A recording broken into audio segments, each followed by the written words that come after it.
हिंदू धर्म के सबसे पवित्र और महत्वपूर्ण पर्व में से एक महाकुंभ में भक्तों की भीड़ उमड़ रही है।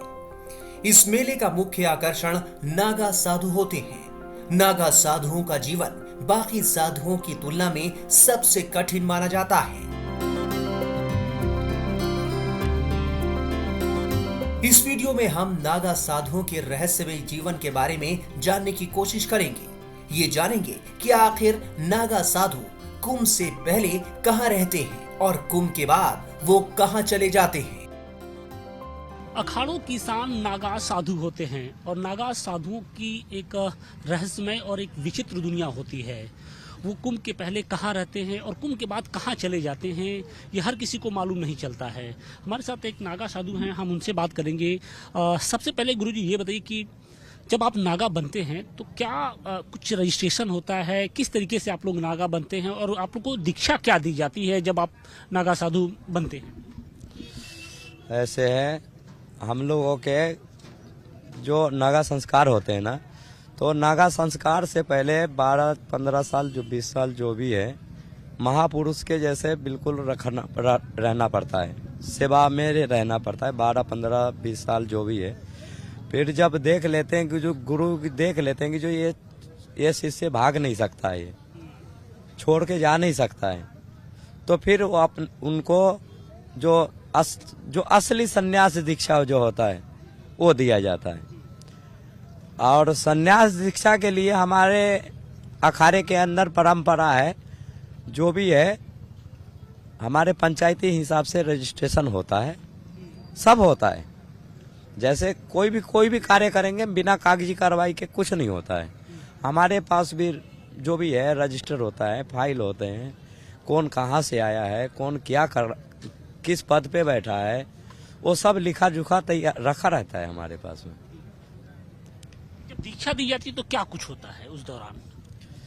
ऐसे है ना, विजयमन संस्कार होते हैं, पिंडदान होते हैं, फिर उसके बाद में फिर हमारे आदि अपने जो अखाड़े के जो हमारे गुरु है वो सबको बीज मंत्र दान करते हैं, और बीज मंत्र ले करके फिर अपने अपने जगह पे चले जाते हैं साधु। अच्छा, कुंभ के पहले आप लोग कहाँ रहते हैं और कुंभ के बाद फिर आप कहाँ चले जाते हैं? क्योंकि आमतौर पे सांस्कारिक जो दुनिया होती है, जो समाज होता है, वहाँ पर आप लोग का आगमन नहीं होता है, वहाँ पर आप दिखाई नहीं पड़ते हैं, और जब कुंभ शुरू होता है तो आप लोग का दर्शन होता है। ऐसे है जी, दुनिया वाले अगर हम लोगों को बुलाए तो दुनिया में भी हम लोग जा सकते हैं, लेकिन दुनिया वाले बुला तो नहीं रहे ना।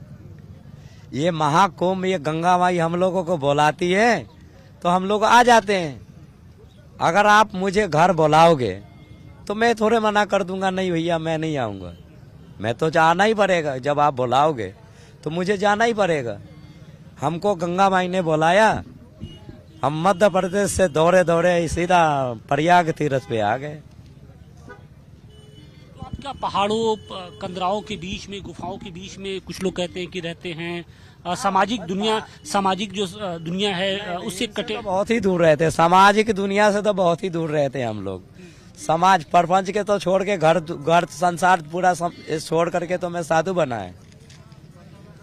अब ये प्रपंच में ही फिर जा करके बच जाएंगे तो फिर साधु बनना मेरा क्या मतलब है? फिर कोई मतलब ही नहीं है। अच्छा, इतनी कड़ाके की ठंड में आप लोग कैसे रहते हैं? वो शक्ति कहाँ से आती है? ये किस चीज की शक्ति देता है? शक्ति हो भगवान देता है। आपके सामने में देख लो, बहुत से लोग हैं कोट पहन रखे हैं, सूट पहन रखा है, आप भी कोट पहन रखे हैं, लेकिन हमारे क्या है ना, महादेव ऐसी शक्ति दे देते हैं कि जो ठंडी भाग जाते हैं। जो आप लोग ये भभूत लगाते हैं, ये किस चीज का मतलब? किस चीज का? धोने के ही भस्म है ये अपने, ये हाँ, ये धोने के ही भस्म है। हम लोग पता नहीं कितने प्रकार के लकड़ियाँ जलाते हैं, फिर इनको बढ़िया कपड़े से छानते हैं और छान करके फिर पानी से फिर धोते हैं, फिर पानियों से धो करके फिर दूध में बनाते हैं गोला, और फिर उसको जलाते हैं, फिर वो भस्मी को लगाते हैं। फिर आपने रुद्राक्ष की मालाएं भी पहन की, कितनी रुद्राक्ष है ये? 1.25 लाख रुद्राक्ष है। 1.25 लाख रुद्राक्ष जी, मैं 2001 से पहन रहा हूँ। कुछ लोग ये हठ योग है या फिर क्या मतलब इसको पहनने के पीछे की क्या? हठ योग भी कह सकते हैं आप हठ योग भी कह सकते हैं, और हमारा तपस्या भी कह सकते हैं आप। अपने नागा साधुओं के बारे में जाना और समझा कि किस तरीके से सामाजिक जो विचारधारा होती है उससे बिल्कुल विरक्त होकर ये अपनी एक रहस्यमयी दुनिया में रहते हैं और सनातन को लेकर ये लगातार आगे बढ़ते रहते हैं। कड़ाके की ठंड में नागा साधुओं के इस भक्ति साधना को देखकर हर कोई हैरान है। मकर संक्रांति का पर्व है और हम आपको निरंजनी अखाड़े की तस्वीरें दिखाने की कोशिश कर रहे हैं। तो ठीक सामने देखिए ये 52 फीट की एक धर्म ध्वजा है और इसी धर्म ध्वजा के नीचे भगवान इनके इष्ट देव है उनकी स्थापना की जाती है। और उसके बाद अमृत स्नान के बाद ये सबसे पहले जो नागा साधु होते हैं, जो अखाड़े के साधु संत होते हैं, वो यहाँ पर पहुँचते हैं और उसके बाद उनकी पूरे तरीके से विधि विधान के साथ पूजा पाठ की जाती है। हमारे साथ कुछ नागा साधु हैं, उनसे भी हम बात करेंगे। गुरुजी, अमृत स्नान हो गया, अब इसके बाद क्या आगे की प्रक्रिया होती है? हर अखाड़ा अपने देवताओं और निशान के साथ संगम पे अमृत स्नान करता है। अमृत स्नान करके देवता पुनः अपनी मंदिर में स्थापित हो गए हैं। देवताओं के निशान भाला जो हैं वो अपनी जगह पर स्थापित हो गए हैं। दिगंबर साधु अपने देवता को और धर्म ध्वजा को नमस्कार करके अपने अपने धुने पर बैठेंगे और जितने हमारे आचार्य पीठ के आचार्य महामंडलेश्वर हैं वो यहाँ पर गुरु महाराज जी के नाम पे अपनी सेवा पुकार करवाएंगे। इसको धर्म ध्वजा को अब क्या पर्व ध्वजा कहा जाता है क्या आज के बाद, अमृत स्नान के बाद? नहीं, ये धर्म ध्वजा ही है और ध्वजा धर्म की ही रहती है।